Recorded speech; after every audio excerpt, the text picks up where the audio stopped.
हाय दोस्तों, मैं फौजी मनोज कुमार। मैं अपनी धर्म पत्नी का हेल्प कर रहा हूँ और करना भी चाहिए। ये देखिए, मेरा किचन है और मैं ये बर्तन ले लिया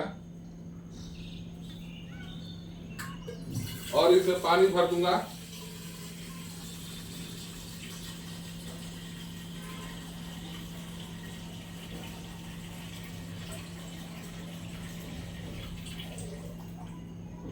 ये पानी भर दिया हूँ और पानी भर के मैंने इस पे रख दिया। अब इस पर मैं ये ढक्कन डाल दिया हूँ। ये अदहन के लिए डाल दिया हूँ, इसमें चावल पकेगा। और ये चावल है, थोड़ा थोड़ा बीन लेता हूँ, देख लेता हूँ अपनी मर्जी से कि थोड़ा आकड़ उकड़ है कि नहीं है। और हर आदमी से बोलता हूँ, भाई अपने अपने पत्नी का थोड़ा मदद किया कीजिए। हम लोग सोचते हैं कि कहीं जाते हैं तो हम सोचते हैं कि 10 किलोमीटर 15 किलोमीटर घूम घाम करके आ गए, बड़ा मदद करके आ गए हैं, बड़ा काम करके आए हैं।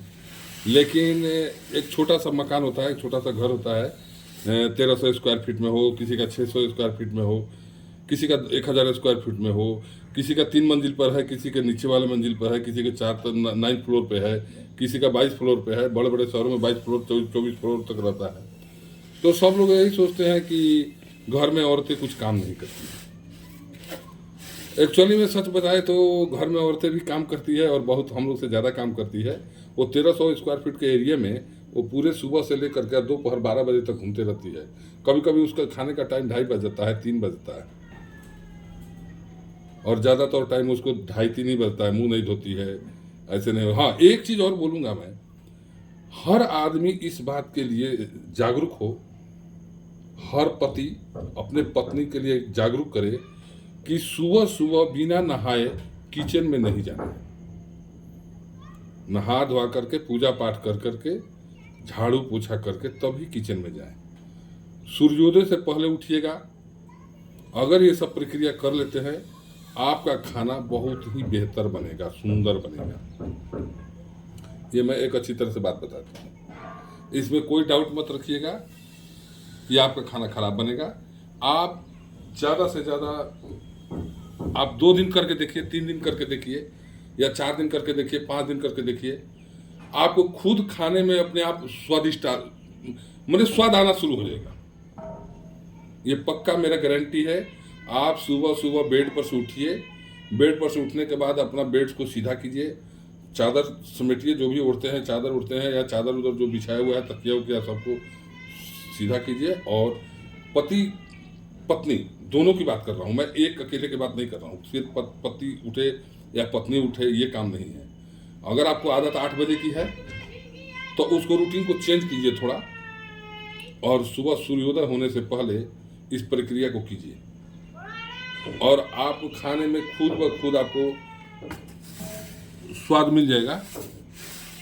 आपको ऐसा एहसास होगा कि मैं, सबसे पहली बात है कि आपका जो चेहरे का, रात को सोते हैं तो थोड़ा ऐसे चेहरा गजब किस्म का लग रहता है, और थोड़ा मतलब ऐसे लगता है लार इधर उधर लगे रहता है, होता है तो थोड़ा फ्रेश हो जाना है। फ्रेश होने का मतलब नहीं कि मुंह धो लेना है।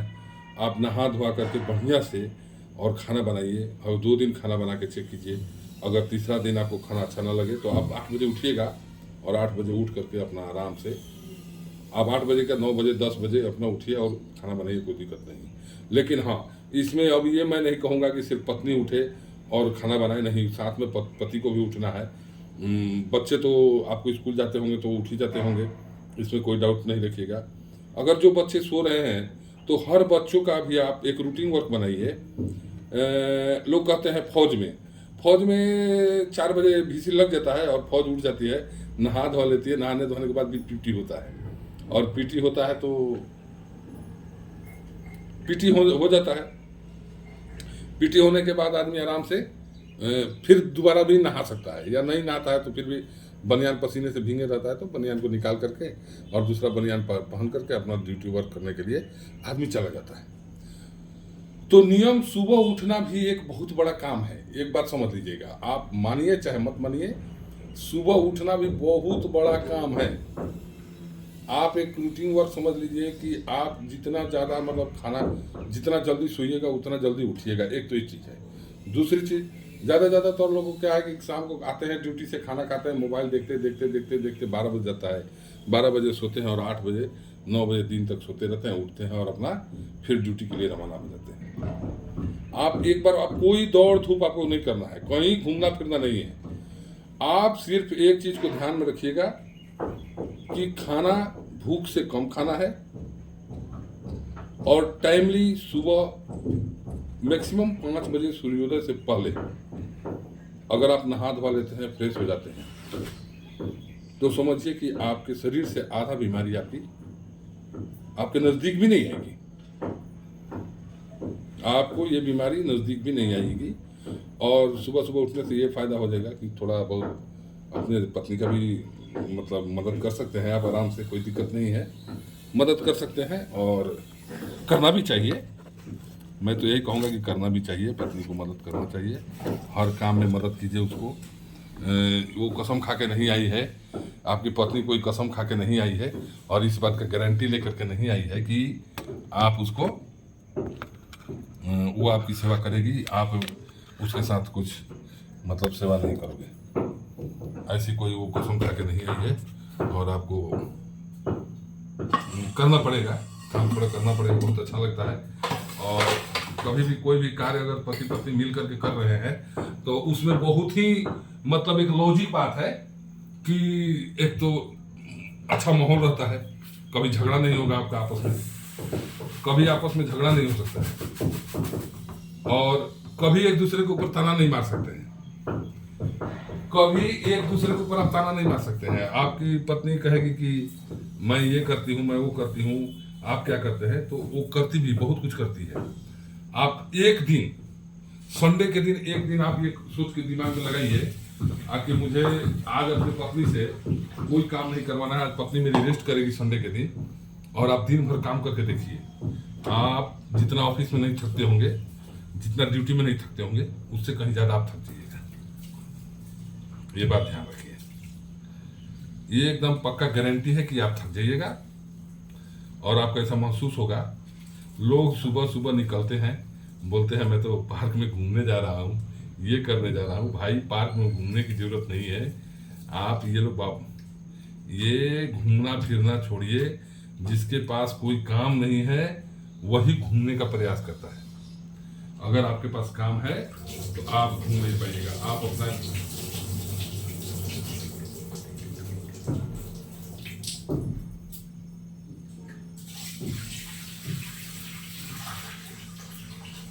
शुद्ध खाना बनाना।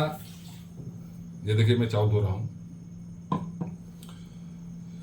आप एक बार संडे के दिन संडे आप अपना काम कीजिएगा, कोई दिक्कत नहीं होगा, कोई टेंशन नहीं होगा। एक दिन एक बार करके देखिए, आपको पता चल जाएगा कि आपकी पत्नी आपके जाने के बाद कितना काम करती है, उसको बच्चे कितने परेशान करते हैं।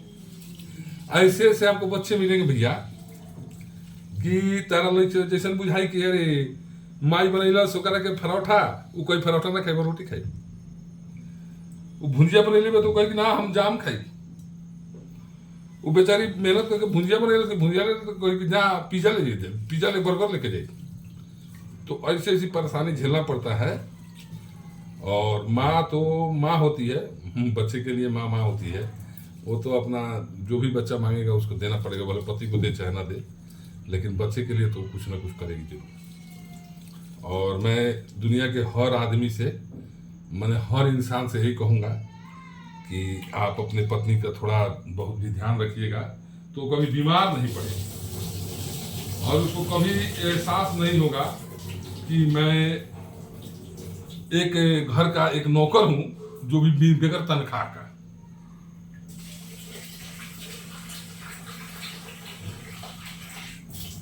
बगैर तनख्वाह का वो अपने आप को एक नौकर भी नहीं समझेगी। और करने के लिए तो देखिए सर, शादी किए हैं, ब्याह किए हैं, शादी ब्याह करके आए हैं, तो उसके ख्याल रखना, उसके हर चीज़ को डिमांड का पूरा करना, वो आपकी जिम्मेदारी बनती है, वो आपकी ड्यूटी बनती है। अगर ये जिम्मेदारी नहीं से भाग रहे हैं आप, अगर ये जिम्मेदारी उसको एहसास दिला रहे हैं, तो आप सबसे इस दुनिया के मूर्ख आदमी हैं। आप उसको एहसास मत दिलवाइए और उस चीज़ के लिए उसको उत्तेजित मत कीजिए कि नहीं ये तेरा जो ड्यूटी है वो तेरा एहसान है। नहीं, एहसान उसका भी नहीं है। एहसान आप दोनों बच्चा पैदा किए हैं, आप दोनों मिल के पैदा किए हैं बच्चे को।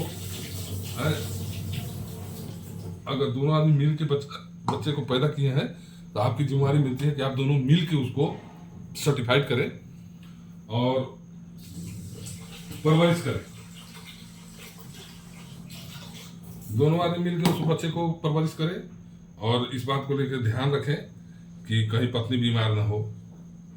और सबसे बड़ी जरूरी बात यह है भैया कि कर्म है, कर्म तो करना ही पड़ेगा और एक दूसरे को मदद कीजिए। आज के युग में, आज के जीवन में मैं एक चीज देखता हूँ कि अगर पहले क्या था भैया ना कि देखिए एक आदमी घर में औरत खाना बनाती थी, सबसे छोटी वाली के ऊपर बोझ रहता था। सब लोग घर में 2-3 भाई हैं तो इंतजार करते थे कि किसकी शादी कब होगी और कौन सा शादी मैंने छोटे वाली की कब हो, ताकि मेरी जिम्मेदारी खत्म हो जाए। हैं भैया इधर आओ।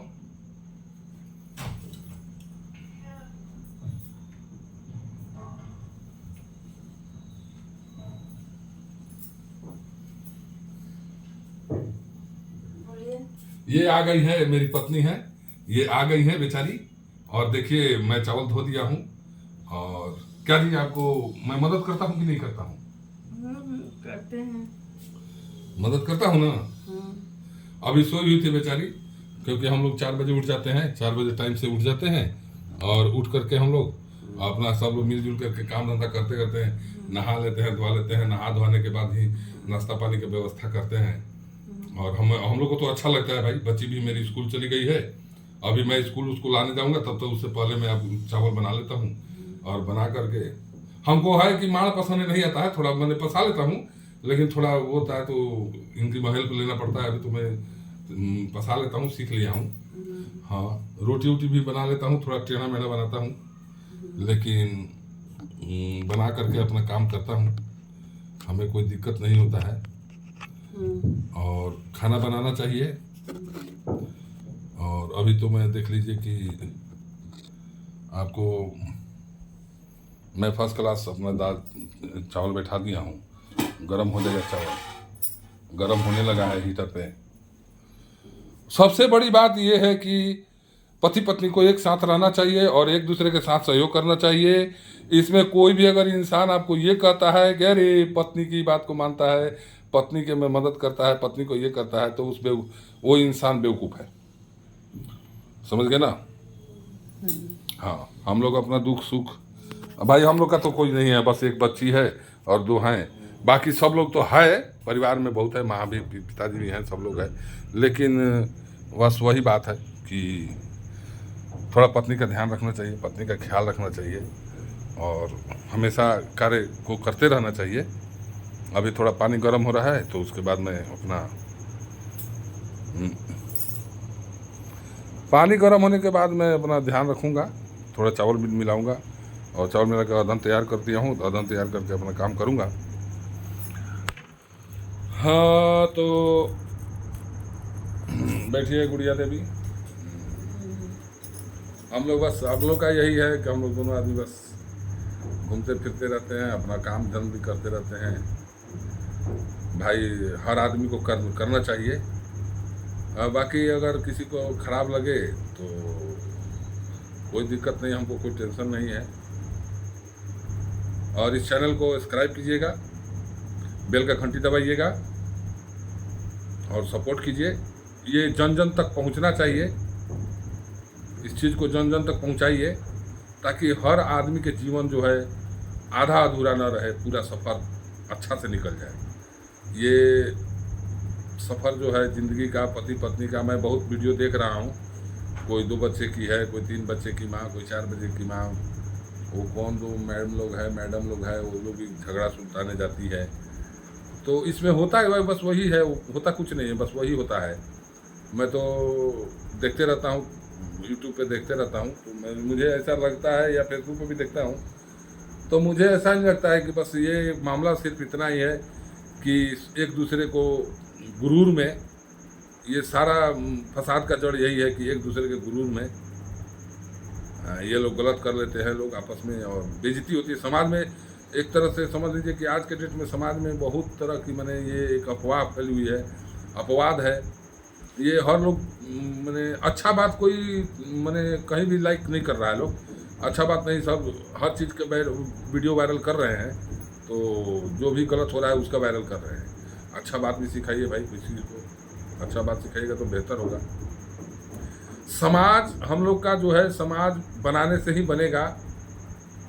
एक तो ऐसे ही टीवी आके समाज को भी थोड़ा बहुत बिगाड़ दिया, उसके बाद मोबाइल आ गया। हम बहुत ताजुब होता है हमको इस बात को देख करके कि एक घर में 4 आदमी बैठे रहता है और चारों आदमी अपने अपने मोबाइल पर लगे रहते हैं, एक दूसरे से कोई बात भी नहीं करता है। जैसे हम ट्रेन में सफ़र करते हैं, तो पहले ट्रेन में था कि हम सफ़र करते थे तो पहले तो पता पूछना, एड्रेस पूछना, फिर बातचीत करते करते हमें 1 घंटा में घुल मिल जाते थे और अपना सफ़र आराम से कट जाता था। लेकिन आजकल तो है कि बस बगल में देखिएगा, कभी कभी आप लोग भी अगर किसी ट्रेन में बैठते होंगे या बस में बैठते होंगे, तो आदमी सीट पर बैठने के साथ ही मोबाइल ऑन कर लेगा, मोबाइल ऑन कर करके अपना मोबाइल में लगाते लगाते, और इतना फ्रिक्वेंसी उनको है कि मोबाइल का काम, जैसे स्टॉपेज का आना और मोबाइल का काम खत्म होना, या सफ़र 1 घंटा का हो या सफ़र 3 घंटे का हो या सफ़र 12 घंटे का हो, मतलब यही होगा कि स्टॉपेज का आना हुआ और मोबाइल का काम उनका खत्म होना। हम एक दूसरे समाज से अब जुड़ नहीं रहे हैं, हम टूट रहे हैं। तो हम लोग आपस में एक विचार बनाइए, कम से कम समाज से नहीं तो अपने परिवार से ही जुड़े रहिए।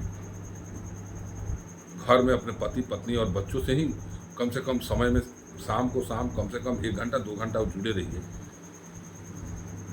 बच्ची पढ़ के स्कूल से आई, कोई माँ बाप को कोई फर्क नहीं पड़ता है, आई अपना बुक रख दी, मोबाइल सबके पास है, मोबाइल रूम में लेके मोबाइल पर क्या कर रही है क्या नहीं कर रही है ये किसी को पता नहीं चल रहा है, अंदाज़ा नहीं लग रहा है। उसको समय दीजिएगा, बात कीजिएगा, विचार कीजिएगा, परिवार के हर चीज़ को मोमेंट को बताइएगा, तो उसको भी ऐसा लगेगा कि नहीं भाई हमको मोबाइल पे नहीं रहना चाहिए शाम के शाम। क्या जी गलत कर रहा हूँ, सही कर रहा हूँ? नहीं, सही बोल रहे हैं। सही बोल रहा हूँ ना? तो हम अपने बच्चे को भाई, हम बच्ची गई है पढ़ के आएगी, तो पढ़ के आएगी, मोबाइल ये देखिए उसका मोबाइल है, ये मोबाइल रख के गई है, और वो आएगी तो अपना मोबाइल इस्तेमाल करेगी।